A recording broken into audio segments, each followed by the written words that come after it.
And I'm very pleased to welcome Petro Poroshenko, the former president of Ukraine from 2014 to 2019. Thank you so much for speaking to us again on DW. I'm thrilled that you could join us, and I just wanted to jump right in by getting your view on the situation in Bachmut. Do you think it is the right decision for Ukraine to continue defending the city at all costs? Thank you very much indeed for your invitation. And the right decision is a bad decision. We can do only based on the full information which we have the Commander-in-Chief of Ukrainian Armed Forces and the President. But the Bakhmut is a symbol, and we have a fighting in Bakhmut for 9 months already.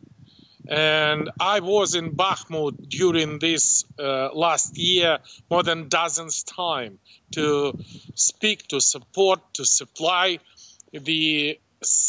everything for our armed forces. And I can tell you that these symbolic steps definitely has a great importance. Another, everybody should understand that this is the way how we can captured the Russian offensive operation, which were planned and publicly declared in February and March. And the way how we stop Russian offensive operation, this is also very heroic.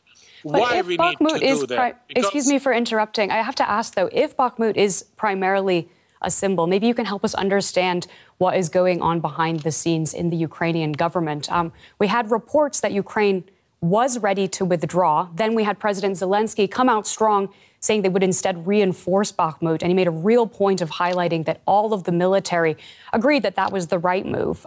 Do you see this as Zelensky overruling his top military brass and forcing them to hold on to Bakhmut? I just want to attract attention that the main source of this information is a Russian narrative.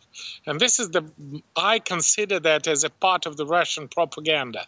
And for being the Supreme Commander-in-Chief of Ukrainian Armed Forces for 5 years and being the president who created these armed forces, I can tell you that why we do that, because we need 1 month for training Ukrainian new brigade and for receiving, after Ramstein decision, the 1,000 armed personnel carrier and the NATO main battle tank. This is absolutely necessary, together with the ammunition, which we have a lack of ammunition also in Bakhmut, and we pay for that extremely enormous price.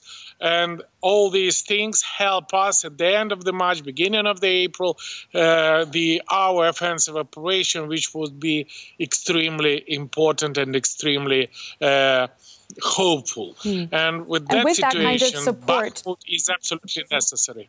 Yeah, with that kind of support, do you think that Ukrainian forces would be able to actually hold on to Bakhmut, or is it just to buy time as long as possible against Russian advances?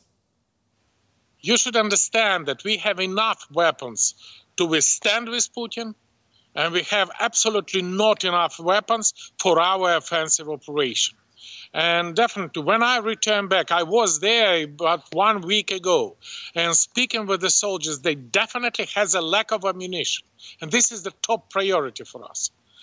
We definitely have such a factor like long-range missile, radio electronic warfare system. We definitely count on the Western weapons, and this is the key factor because we have lots of volunteers, but they can do that. We cannot do that without weapons.